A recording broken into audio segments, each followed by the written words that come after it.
Oh man, welcome to JCTV once again. Oh man, it's been a minute. I have been.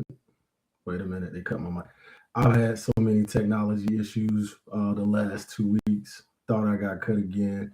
Thought I had some more technology issues. YouTube, I don't know. That's the second. I don't know if it's a copyright strike or if it's somebody reporting my channel. Either that or that I had some issues with Facebook too. So I have been having some technology issues, and I've been missing out. I have a lot to say. I have the next couple of weeks, y'all. For the people who do check in, y'all either gonna love it, y'all gonna be tired of me talking because I've been arguing with people all day, which made me. I was like, I gotta get this fixed. I gotta see if I can get back on. And we are back on today. Let me make sure everything is working, y'all.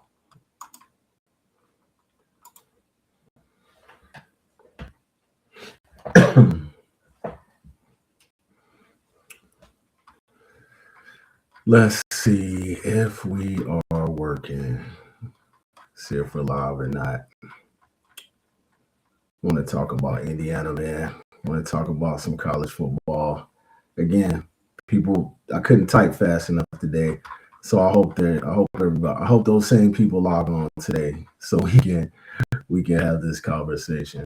Hold on a second. I think we are. I think we're good. Hold on. Let me double check.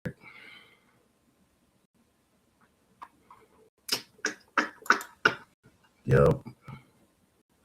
Well, I think my shadow ban is over. I think I'm back. Let me just give this a couple minutes.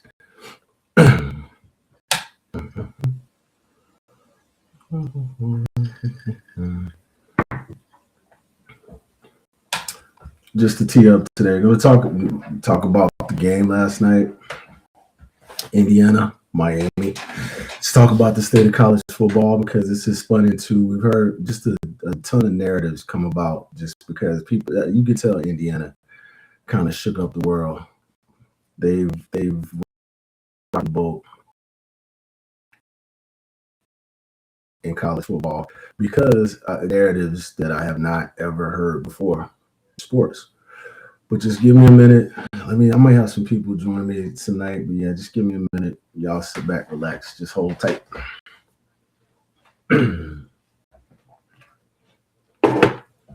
Make sure my volume is still my technology is working. Swap it out. So oh yeah, looks like YouTube and everybody's letting me back. Facebook let me back on. So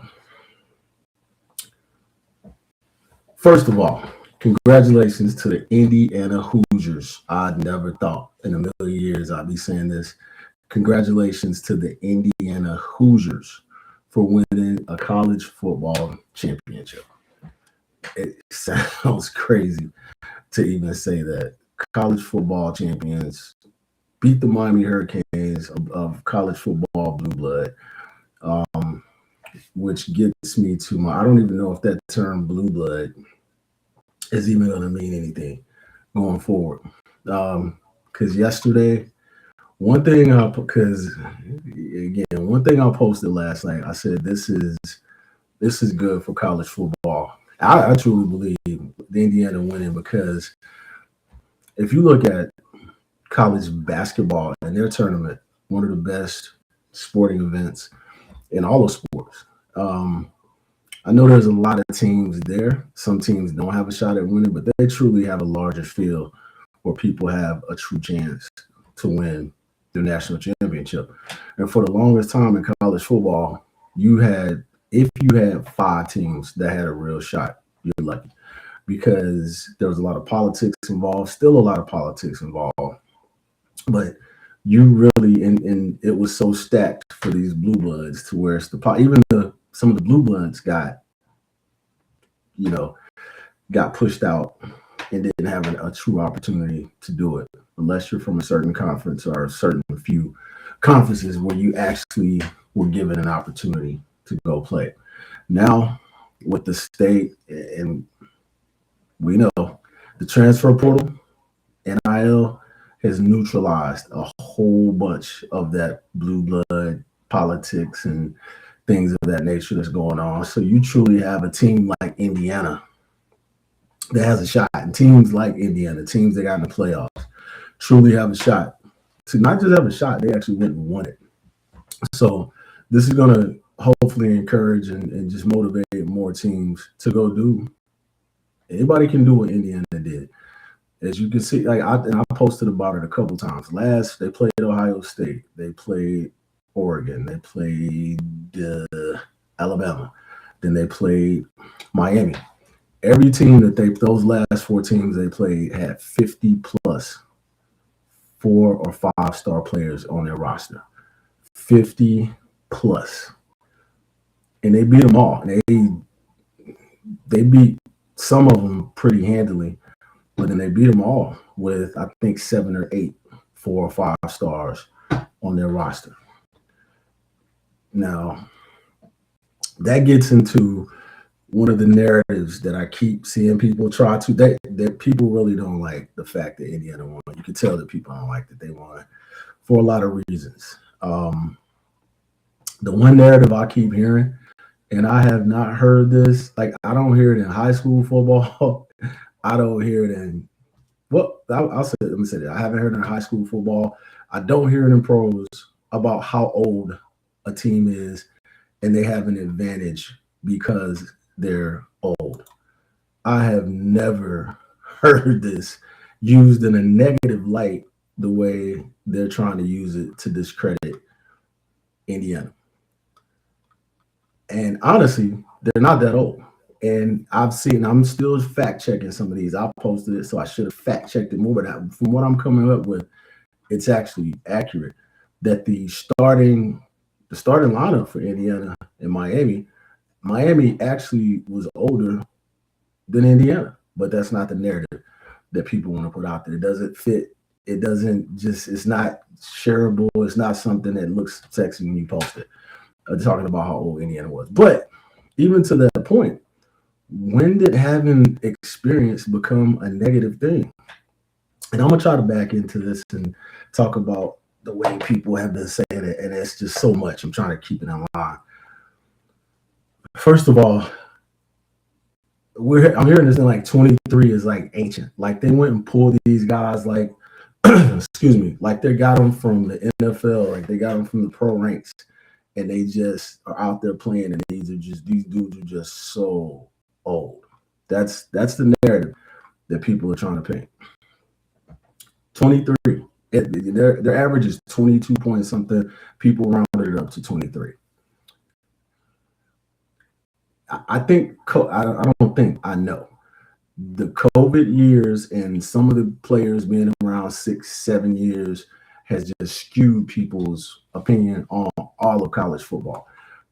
There aren't a whole lot of 6 and 7 year players. You see them, and every time somebody comes across them, they get a lot of attention. But there are truly not a lot of 6 and 7 year players in college football. 5 years used to be the norm. I had someone, my good friend Jack, asked me today. He romanticizes, by the way. He thinks that college football is the Olympics, it's amateur sports, and you only have 4 years to play.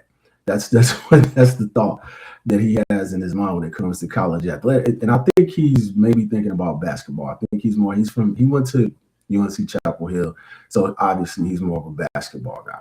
I get that. I get why he would think that if he's thinking basketball. But football, with 85 scholarships and being such a physical sport to play, to transition to from high school to college, I'm just going to use the average. There's typically, to say a signing class is 25 kids. I mean, I'm going back to, I think the 85 scholarship rule came into effect right before I got to school. So you're talking early 90s, early mid 90s. Used to be 95, used to be 105, and everybody redshirted. But once you got down to the 85 limit scholarship rule, out of those 25 kids they sign every year, if you had 5, 6 freshmen, and these were truly the outstanding, mature, just truly ahead of the game, they came in well prepared, just ready to go freshmen. If you played 5 or 6 freshmen on a good team, that's a lot. That's a whole lot. And people would say, if you're playing a bunch of freshmen, that means your team's not that good because that's going to rely on the upperclassmen, seniors, juniors, and then people working their way up and developing into playing. That's how the game has been for a long time. And for this, the sake of this conversation, take COVID out of this because that's not a real period, not a real place. It skewed people's views. Take COVID out of this. What people would do is that you get to school at 18 years old. Most people are 18, unless you're Billy Ratliff, he was 15, 16 years old. You have a couple kids now who they may be reclassing, they may be 17, but most kids they turn 18 at some point during the season, early part of the season. So if you're more than likely, and the chances are that you were a freshman, you even the really good freshmen were redshirting to be able to work out, develop, put on weight, things of that nature. So even if you were a really good freshman, you were probably going to redshirt. So that means you're 18 as a freshman. So if you redshirt, that's by your redshirt freshman year, you're 19. And if you play 4 years, I graduated from Mary Bramlett, Grenard Middle School, Gaffney High School, and the University of Tennessee. Have a couple certifications where I had to do some math. That equals up to 23. 19 plus 4 is 23. It was really common to have 23-year-olds on a football team in college football. This is not something new. I'm going to keep repeating that. 23-year-olds in college football is not new. And so I want to repeat this again for people who may have missed it.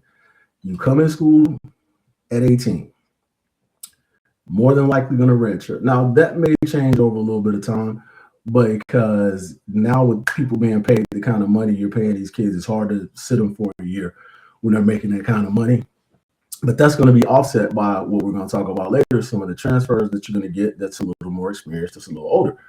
But this whole notion that Indiana they're an anomaly, they're doing something so out of character for college football by having kids that are 23 years old on their team. That's the way college football has been for 30 years or so, ever since the 85 scholarship limit. It's been a bunch of 23-year-olds on the team because they redshirted their freshman year. And guess what? That's what people used to look for. We want a veteran team. The really good teams had a bunch of 21, 22, 23-year-old kids, and nobody said a word about it. Sorry. Nobody said anything about it because there wasn't another narrative out there that they needed to try to put out and to try to perpetuate, because it was Michigan, Notre Dame, Alabama, Tennessee, Georgia, Texas A&M, whoever, all the teams that were typically winning and the teams that were good had a bunch of 22 and 23-year-olds. So now, why is this different? Because, and again, Miami wasn't a young team. They averaged 22 years old or almost 20. It was like basically the same as what Indiana has, but it didn't fit the narrative of, okay, Indiana's not supposed to win. Here's why they're winning it, because they're not supposed to. Here's how they can beat Ohio State. Here's how they beat Alabama, Oregon, Miami. Teams that you look at on paper, all the blue bloods that they ran through. Oregon's not a blue blood, but they're spending money out the wazoo. They're one of the upper echelon teams right now. They're not supposed to beat them. How and why are they doing it? We need to make up an excuse. This doesn't make any sense. So that whole narrative about 23-year-olds in college football, it just needs to be deaded, because that's what you're gonna get. You're gonna get back to it, because now I can transition into the COVID situation. That situation has again skewed people's thinking of, and this is it. This, I thought last year was the last year of it. I thought 2024 was the last year, but this is truly the last year you should see any. Now, outside of the JUCO, like that's different. The JUCO lawsuit is creating some more, and that we'll talk about that too. But you're not going to see any more of the COVID. You should not see any more 6, 7 year COVID players in college football. And honestly, I'm happy to see it. I've been ready for them. It lasted way too long. I thought they were going to rescind it at one point because I think that's definitely a bit much. 6, 7 years. I get why they did it because people were losing a year of working out development. I totally understand why they did it. I'm just happy it's over with. Let me put it that way. Happy it's over with. So now we can get back to the normalcy because again, that was you were having and getting back to Indiana, people were talking about like that he's just going plucking 23-year-olds all over college football. Most of the kids that he had that came were that they were a little bit older, they came from James Madison with him. And you see that everywhere. Now that kids can go, they apparently signed at that school for that coach. So when that coach leaves, especially he leaves and goes to a bigger, like a big, no disrespect to James Madison. Really good Power Five, Group of Five team. But if your coach leaves and goes to Indiana, a Big Ten team, and he wants to take you with him, you go. And they really had, guys that had a good opportunity there. And that's why, let me see what Jack is talking about. They were homegrown and that not cool, older player, like Infinite. So why are we stuck on this being homegrown? What difference does it make? Because the only reason players didn't, this is in the comments, Jack said, so players didn't leave before because they couldn't. Now they can. The sooner that people get, like we just want to keep romanticizing stuff that's gone and it's not coming back. And whether I agree with it totally or not, I agree with the system, needs some tweaks, but who cares if they're homegrown or not? What difference does it make? It's about, because everybody has an equal playing field. Anybody can go where they want to. Anybody can get paid where they want to go. So that means you still, as a coach, have to build a relationship to make that player want to come and stay wherever you are. And then guess what? When you get them, you still have to coach them and develop them. Because LSU had a haul last year in the portal. Jack, I told you again, your UNC Tar Heels signed 39 people in the portal. 39. They had an opportunity, if they had an opportunity to coach those guys up and develop them into something. Indiana was 3-9 2 years ago. They didn't do that because it's old players. Everybody has old players. They did it because they can coach and develop and they got the right people for their system. So this thing about being homegrown, what difference does that make? It doesn't matter anymore. And the sooner everybody can get over that, the better you can get back to enjoying the game and the jersey that's out there, the helmet that's out there, the logo that's out there, and just understand there's going to be interchangeable parts every year. That's not going away. And saying they were homegrown, again, older players, there's always been older. So how do you think the older players got there? They had to come in as freshmen and they had to sign and they had to stay and they had to practice. Like that, the system is the same as it's always been from that regard. They came in at 18, you redshirt, you're 23 by the time you graduate. And you may have missed it when I talked about that at first. It's going to get back to exactly that. You come in at 18, if you redshirt a year, you're going to be 23 by the time you leave. That is not old. That is normal. It's been that way since the mid-90s when they went to the 85 scholarships.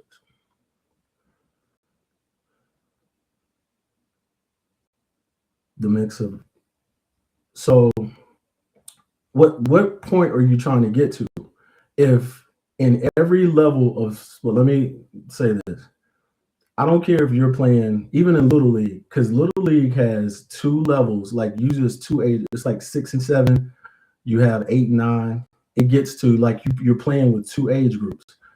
Every coach at that level knows that if it's a 7 and 8 team, if I got more 8-year-olds, guess what? I'm probably going to win because they're more experienced. If you go to middle school, If you have more eighth graders than you have seventh graders, guess what? You're probably going to be better if you can coach and develop and do all those things. High school, told you this earlier today. I've not heard one person complain about a high school having a bunch of juniors and seniors, whether they reclassed and they should have graduated, but they're still there, but they're a senior. I've heard no one complaining about them beating a team that has a bunch of freshmen and sophomores, because guess what? You have the opportunity to do the same thing. Everybody has the opportunity to do the same thing. So I don't hear anybody in the NFL saying, oh, just because they have a bunch of rookies and we got a bunch of veterans, my win doesn't mean anything. People treat college football like it's like we're in Earth 616 and they're on Earth 10,008. Like the same rules don't apply to them. Same rules don't apply. So if you know that's what the formula is, go do the same thing. That's the point. You know what the formula is. Go do the same thing. Quit trying to turn it back to the old formula, because it's not going to go. That's not what football was before COVID.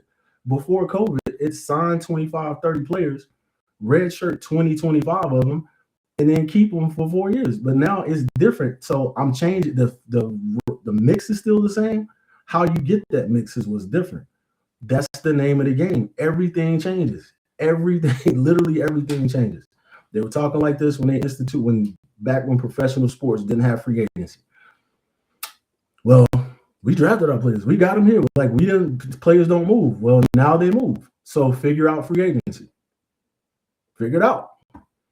Figure it out. Instead of complaining about the guys who won, being jealous of the people who won, and playing by how the system is set up, figure out how to do it.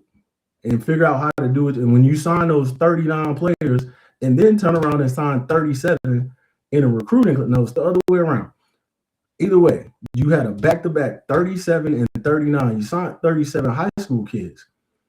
So figure it out, how to coach them, how to develop them. You have Bill Belichick.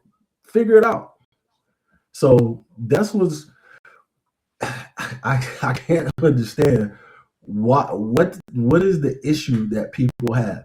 Look, go ahead and tell, because I want to hear what you tell. Jack, tell me what the real issue you have here is. You went from homegrown, then you went to players, Infinity Stones, older players. So I think what you tried to tell me earlier today was that coach that you sent me the footage of was complaining about, well, they're not signing high school kids. Knee-jerk reaction. That's only happening when the COVID years. People were still signing kids. What was happening? They're still signing 25, 30 plus kids like you guys did. What it did was take some of these lower 3-star, 2-star kids that were getting a shot before to just really getting, because they had to fill out rosters, were getting shots at Power 4, Power 5 teams that maybe they shouldn't have. I'm going to say they shouldn't have gotten, but they were fortunate to get. Now they're going to have to go play at a group of 5 and show they can play and get pulled up. So it didn't affect. If you were a high 3-star kid, 4-star kid, 5-star kid, you're still getting signed by the same teams they were signing before transfer portal was a thing. It didn't change the high 3-star, 4-star, 5-star kids at all. Every team is still signing 20, mid to high 20s, 30 plus players. It's not impacting high school recruits. It's simply college free agency. And I'm filling out my roster because guess why they're getting 25 people in the portal? Because they lost 25 people in the portal. Teams are just exchanging cards, same cards, just a different mix. And it may be and this is a good thing. It may be a better opportunity for their kids. It's a better system, a better fit, I'm getting close to home. I'm doing whatever is best for me. I'm getting more money. Whatever it is that these kids are leaving for, you have to do it. It's the system. It's not going back. So tell me again, what is your point of what is your issue with the way the system is? Because we've always had old players. Answer that question. Everybody's had old players for the last 30 years. People couldn't transfer, or they would have. We've had this conversation amongst my peers who played. If we were able to move around like these kids could move around, the same thing would have happened. That's not these kids today, this generation. It's because we didn't do it because we couldn't. So, what is the actual issue here? Tell me what the issue is.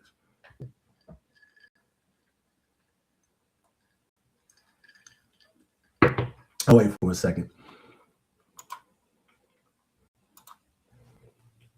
Well, while you ponder what the issue is with the question, I don't have it all. Let me get back to the chat where I can see the questions. Hold on. Y'all bear with me for a second.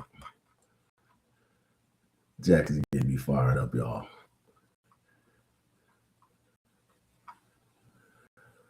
Oh, but anyway, he got me sidetracked while I was making my great point about what was I talking about? Oh yeah, just because we were talking about he walked me into another point that I was going to talk about, and I think I covered all of it, just about how teams go about their roster building, and I did like his like North Carolina, they signed almost 40 players in the portal last year. LSU loaded up on a bunch of players. FSU loaded. I had I can't remember what the top 10 in the transfer portal rankings last year what it was, but just because you get them doesn't mean it works. Whether they're young, old, it doesn't matter because, as we've said, there's always been veteran, experienced players. That's always been the goal, is to get that. It's not new. This is. I just want to keep reinforcing that this is not a new thing to have an experienced and veteran team. All right, so I want to get to now that I just Miami just jumped on my on my. I really want to talk about Miami right now. Um, I want to be careful how I say this to not sound. I don't want to come off as a Miami hater, and it's like because I do love and appreciate the system that the transfer portal, the NIL system, what it's been able to excuse me, what it's been able to do for the players.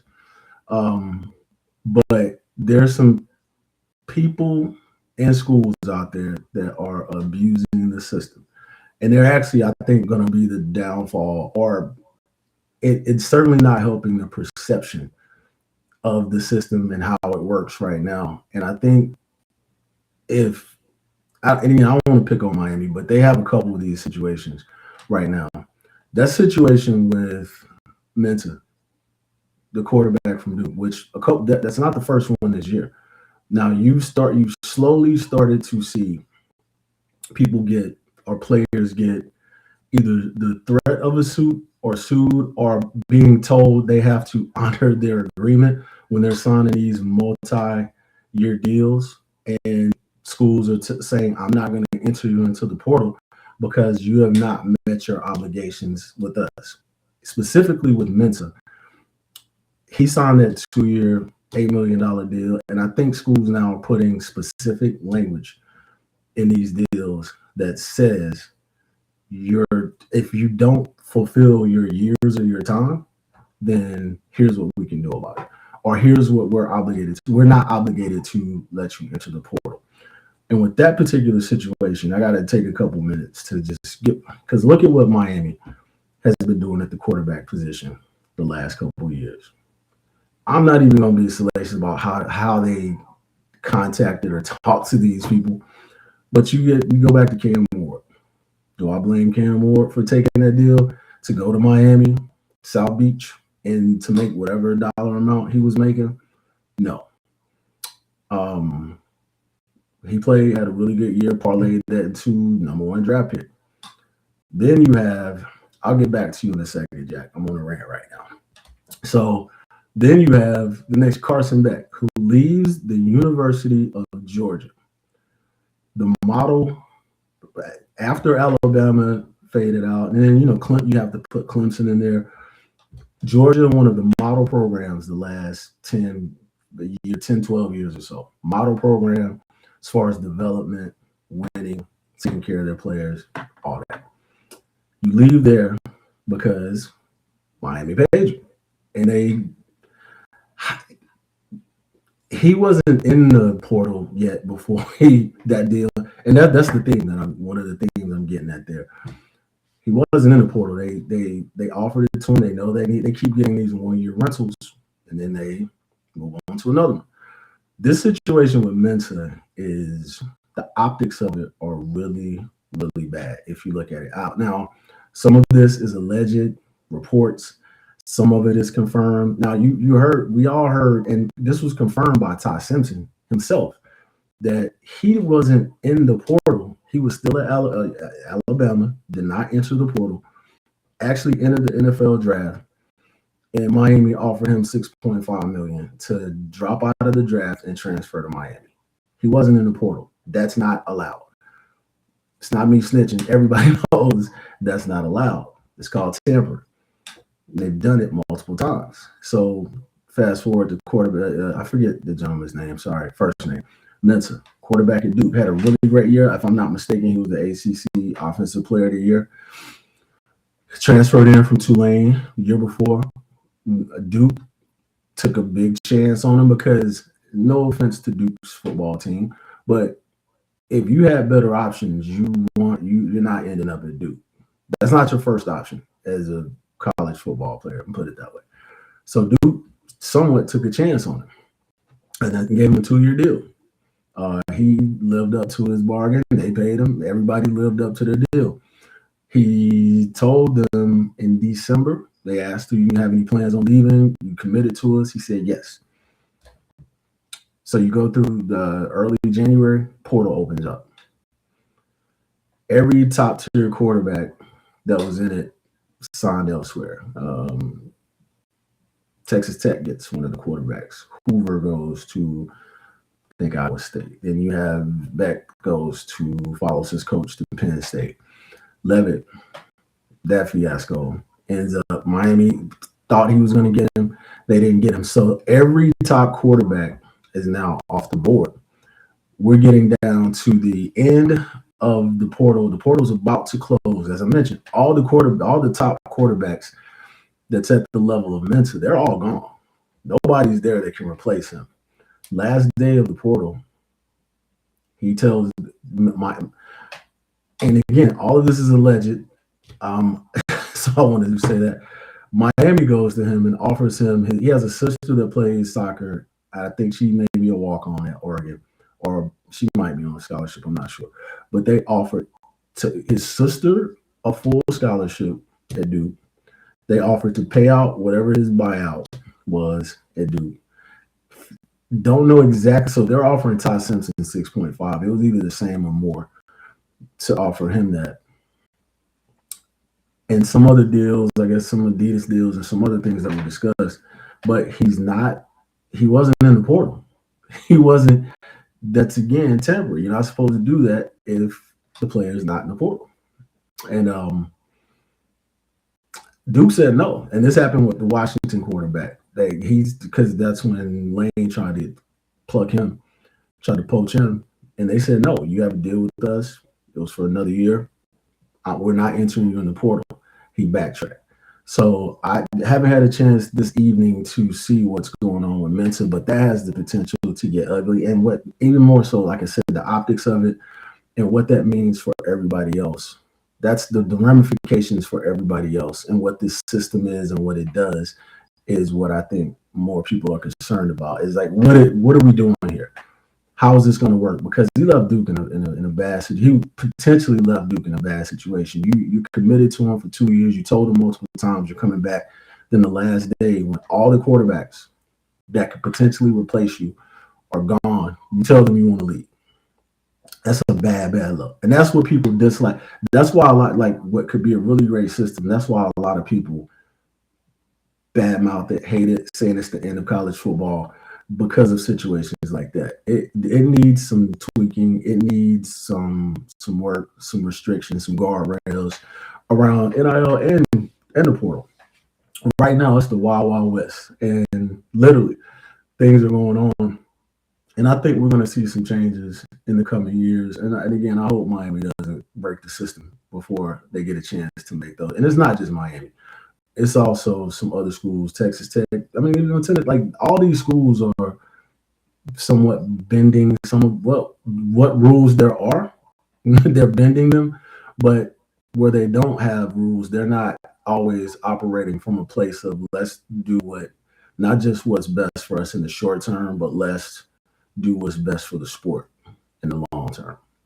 So let me see what Jack is. No issue on who are. What do you mean on who's eligible to play? But Jack, I can't follow. Like you go from one topic to the next. I don't. It was the collect Infinity Stone. Now we're talking about all players. Then it's like who's eligible. No issue. Would like to see more. So this is the only place there isn't some clarity on. We have the clarity on the COVID. COVID that's over with. So you don't have that issue anymore. You don't. So with that being said, I'm gonna put the JUCO situation to the side. Marwin, what's up, Marwin? I'll get to you in a second. So put the COVID situation to the side. Put the JUCO situation to the side because that's still an ongoing topic. So you have the we were talking about the language earlier today. I want some clarity. The language is real clear. You have 5 years to play for. You have 5 years to play for. And even in that 1 year, you can play up to 4 games and still use your redshirt year. So you could play actually 4 1/3 of a season. You have 5 years to play 4 1/3 of a season. I'm going to put it that way. Sorry. So that's real clear. Now you have these variables, and this is what I want to stress to people. This has always been in place. Nothing that they're doing right now outside of the lawsuits as far as JUCO and then some of this other stuff, none of this is new. You could apply for a medical red shirt. You could apply for a hardship waiver. There's certain circumstances. Now, could they clarify some of that because some people get denied and some people get approved? Yes, but it's always been that way. Nobody, and this is the NCAA being incompetent and inept like they've always been. They need to and they're not going to clarify that why some people get approved a waiver and why some people don't. But what I think you're going to start seeing there was never a whole lot of people applying for it. People wanted to get in and get out, and I think it's about to go back. So a lot of this stuff that we're getting up in arms about, you can calm down. It's about to settle back down because people, like again, the COVID kids are gone, and it starts to settle down again. Now, what is pushing somebody trying to get an extra year is NIL. They want to stay around another year, and I don't blame them for asking. You have to tell me no, is to stick around and to get paid another year because they may not go to the NFL. They're trying to get that last paycheck. And I'm not mad at them for asking. And there's talks that they made that language I mentioned about 5 years to play 4, it may become 5 years to play 5. And I don't care. I'm okay with that. That will cut down on some of the waivers, the things that people are asking for that they don't have clarity on how to get. If they said you have 5 years to play 5, I don't have an argument with that. I don't care. I'm fine with that. But everything else is real. Because this JUCO situation, because the language is clear on that too. And I think they're going to win that suit because it says you have 5 years to play for a division in NCAA football. It doesn't say NAIA football. It doesn't say JUCO football. It doesn't say any level outside of NCAA football. So it's probably not going to count. Anybody who went to JUCO, they're probably going to get their year or 2 back. I'm not mad about that. You have to deal with that for a couple more years. It's going to be anybody that was entered in a certain year, and then it's going to be a few years before that cycles out too. So they made it clear, Jack. It's out there. Google it, brother. It's right there. All their language is clear, except for some of those waivers. I agree that part of it they could clear, but they're not going to clarify.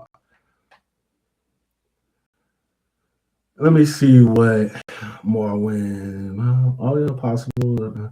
Think change it. This is the question. You think changing the portal dates and coaching change will help settle things down some? Absolutely. The portal window is completely it helped that they they cut it down to one window, which was needed because there's far too many opportunities. Like you can't dangle that carrot out in front of people, but so many times and so long before they're just gonna do it because they can continuously, whether they need to, want to. They're like, oh, it's open, let me go. So they need to. It's crazy to have free agency while the playoffs are going. Can you imagine in the NFL if it was open free agency while like right now in the NFL playoffs, if they had free agency during the playoffs? It's nuts. That is, they definitely need to. The coaching change that I don't 100% agree. Just because your coach leaves, I don't think that's just open season to go leave too.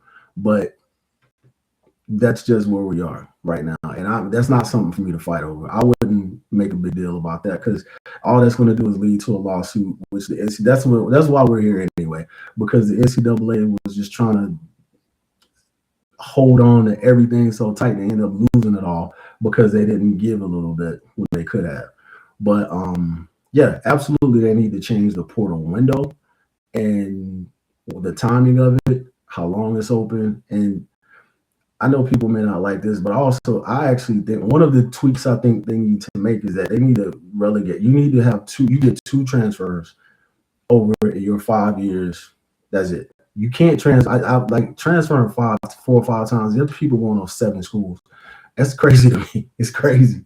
So I think they should limit it to 2 over your time there. Free you can transfer wherever you want to twice. And then unless there's some kind of hardship, then we get into that gray area. Then you have to figure something else out. But yeah, good question, Mar. I definitely think that it should be after. That's the window after spring ball, and that's what I've always thought. That'll give you time to compete, see if you can win a job. You're not as emotional after the season. That's a lot of these kids are just emotional, and they're making knee-jerk reactions and knee-jerk decisions. I'm about to sound like like Clint Eastwood for a second, like the old geezer, but they're so just addicted to like being recruited, being wanted, and the attention. If they just constantly want it, and it's just like this similar situation. Like it's in the same vein for me. I keep seeing these kids who don't have any eligibility left. They're like done. They've played it all. They've exhausted all of their eligibility, and they're putting out these long stories and announcements. With that being said, I'm declaring for the NFL draft. But you don't have any eligibility left. What are you declaring for? They just like the attention of posting things, like having the story written about them, like going through the process. They just love. They've come up in the era of the announcement. That's the announcement era for them. And they announce everything. Everything they announce. I'm working out today. Announcement. So I mean, that's just my old fogey social media. We're complaining about kids and their social media, but yeah. But after spring, I think it's perfect. I think that's perfect. Jack, so did I answer your question, Jack? The clarity that you need. I'm glad I was able to also inform, because I know me and you, Joe, we're good enough friends. We joke around. I give you a hard time, but some of the I do think that we are, and I hope nobody took this as a shot when I make my comments, and because it wasn't intended that way. I know we're in the hot take era. Things are just happening so fast. People try to be, not you, Jack, but people try to be first to say something, but I try to be. I'm slow about saying something, and I try to have as much information as I can when I say it, so I know what I'm talking about. It's either some experience, or I'm a Googler. I'm a research person. I'm gonna go get some stats. That's how I know you guys had 39. 39. Your class is 39. Your transfer portal is 37. I had it back. That's how I know that. So I want to get some numbers to kind of back up. Not a narrative, but just the facts of what we're talking about here. So yeah, any other questions you have like that, man? Anything that if you're not close to this, and Jack, I do think that 4-year thing that's a basketball thing. You didn't see a lot of red shirting in basketball. You have 13, 14, 15 people. If you red shirted 1 or 2, and that's because they were like a development project. You really didn't redshirt basketball a lot. Football, it was different. You got 85 kids, got people backing up there. It's again, a little bit different adjustment for football, it's not the 4 year thing. It's always been like majority of that class is red shirting. The truly outstanding freshmen are going to play, and we're going to develop everybody else. And this is the same way now. Now they're just going to get their red shirt or get their play, sit around, transfer, and go do that same thing just at somewhere else. The system is still the same, but where they end up is just, and how you get there is just different. It's different.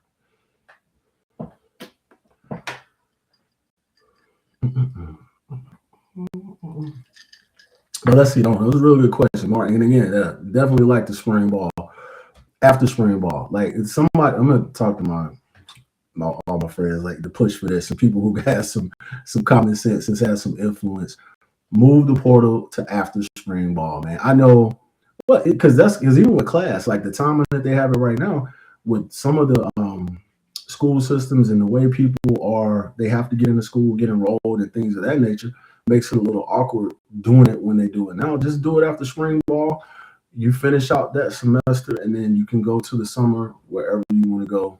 You've had time to think about it, had time to do whatever. Go ahead, move this thing to after spring ball. Who else is out there? What else we got? I don't want to just talk to everybody. I like this the interaction and the questions with people more so than sitting here talking. Everybody, people who know me know I can do that all day. I can just sit here and run my mouth all day about stuff. But yeah. Now I will don't like to do. We're gonna have a little second of dead air. I need some water. Well, actually, my tea a little bit. So just hold on a second.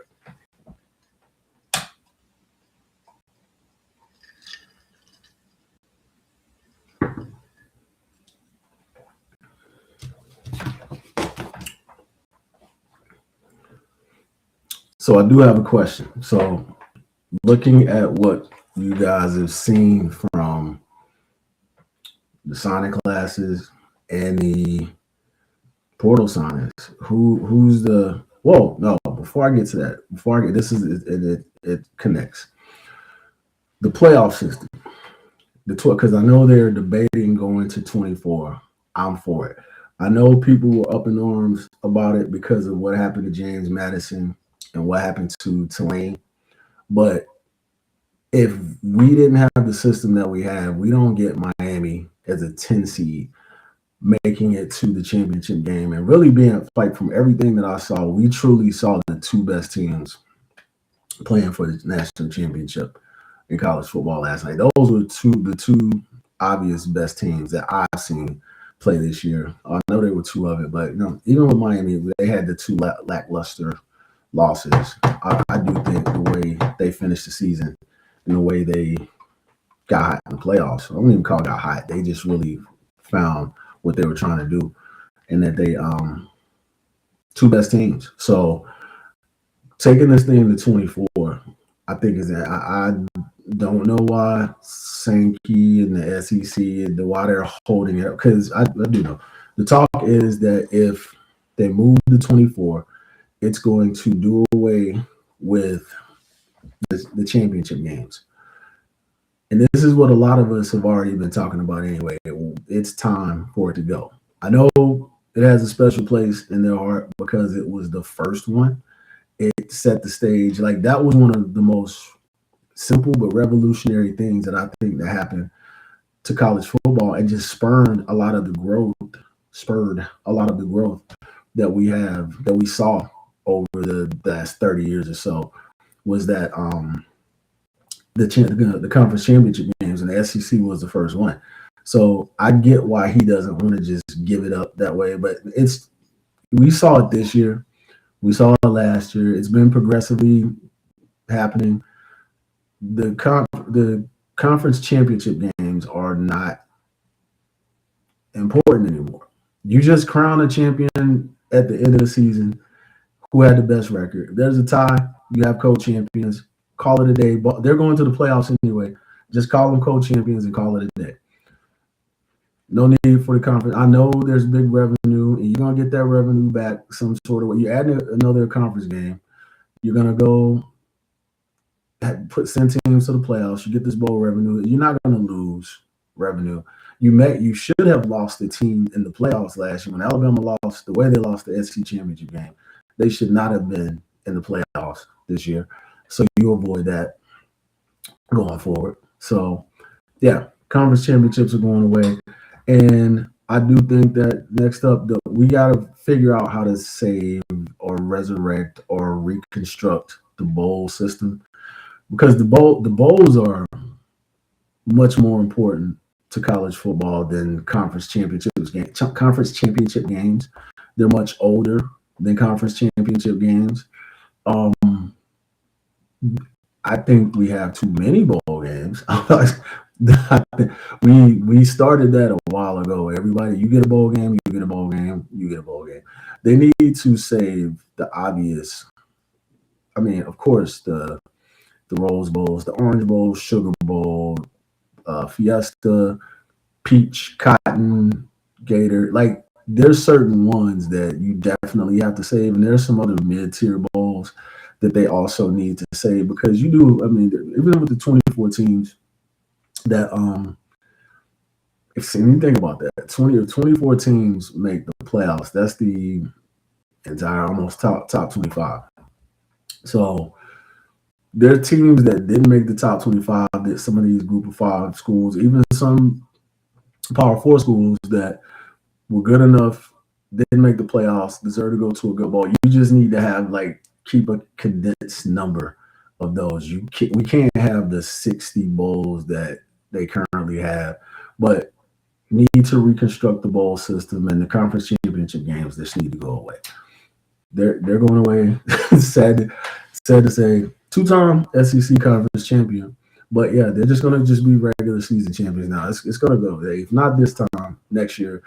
A progressive or proactive rest in peace to the conference championship game. They're going away. Yeah, they're going away. So let's see what else we have. Then I wanted to get into if anybody want to add just who you see as contenders for next year. But I'm gonna give everybody a couple of minutes to see if they want to weigh in on that. Any other questions you may have? If not, I'm going to get on up out of here shortly. And this was impromptu. Like I said, I know I have had some technology issues. My platform I don't know what's going on with YouTube or Facebook. Even had a copyright strike for one. Got reported for God knows what on another one. So I think I've got it all figured out now. I know how to navigate this and avoid it. I know I created a backup. So in case it happens again, I'll be able to not be gone for a week and a half, 2 weeks while I work it out. So this is, again, Impromptu Live, but I have more playing JCTV. I'll get to tomorrow. More JCTV episodes. Okay, let's talk about sports. I have some horticulture coming up. Some TV. I want to talk about music, movies, stuff. I have got some other pop culture stuff. We're gonna talk about. I got a great show.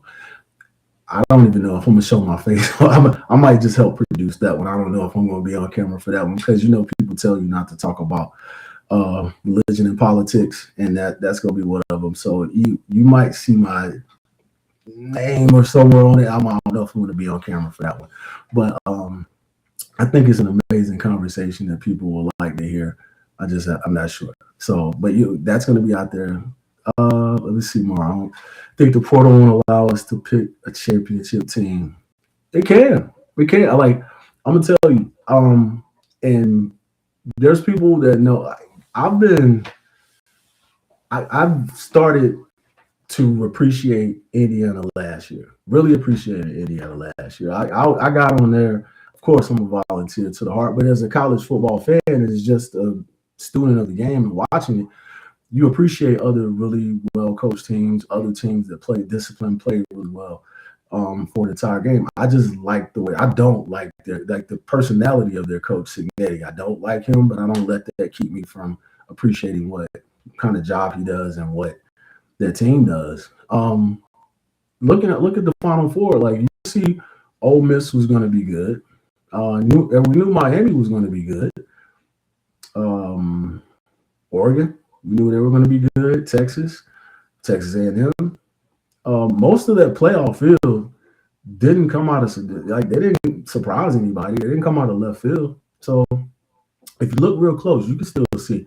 You can see who's lining it up, and there's going to be somebody that comes out of the woodwork. But yeah, it's going to be. We'll talk. We'll get that. We'll ask you for that pick after about 2-3 weeks next year. So give everybody a chance. At least get spring ball out of the way, and go from there. Where? Let me ask some of my Marlon. How you feel about our volunteers? I do have to ask somebody. How do you feel about what some of the coaching changes we made? We just got the strength coach from the national champions. I feel good about some. I don't get too one way or the other about the portal classes, but how do you feel like we're going into the next season? Like the quarterback situation is going to be key, but just tell me how you feel, or anybody. My volunteer folks. Well, I try not to make it too volunteer centric in here, but I can't get out of there without asking a volunteer question. So, and Jack, what do you what do you think about my volunteers next year too?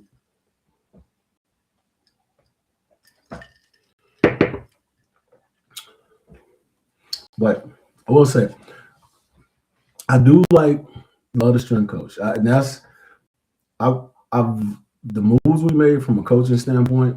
The Knowles, Hunter, Poindexter, all the defensive coaches that we like. I do like that, and I like the pieces that we got for for them to work with. I'm not mad about what we did at the quarterback position because if you don't get one of the top two, maybe three guys, and that was going to cost too much for what I think it was too much to pay for those guys. If you can't get one of them, that's why we recruited well. And I like Faison Brandon. I like George McIntyre. And I like the move of finding another veteran, another body in that room to compete, and also just to another arm that's there. But at a certain point, this gets to you got to figure out what you have with these young guys. I told some of my boys weeks ago, I would just rather roll with one of these guys that we have and let them develop. You can have them. Well, you're only gonna be able to keep one. One's gonna separate themselves from the other, and you're gonna have him for 2-3 years, and you don't have to worry about this every year trying to go find a guy. Let's just go ahead and take that. And yeah, he has a hearing on February 10th.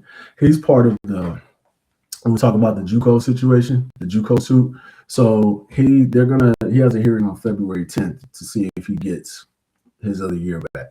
So we're gonna find out. And if we get him back, I feel great about the season. For him to come in as late as he did and to pick up that system and to play the way he played, like to have another year and ready to go, I feel great about the season. But yeah, we'll find that out in a couple weeks if he's going to be back or not. Yeah, complex system is good though. That's why.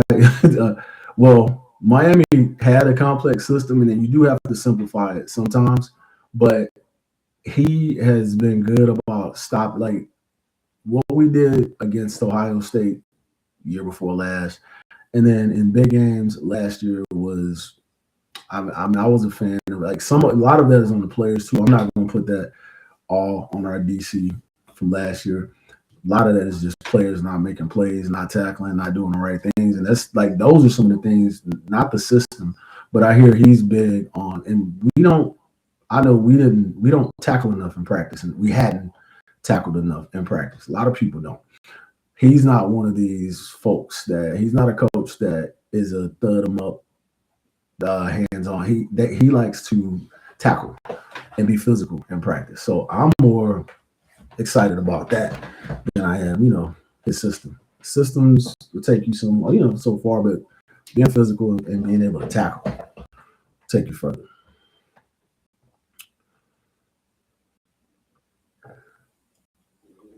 All right, man. I think I got my Vol fix out of the way.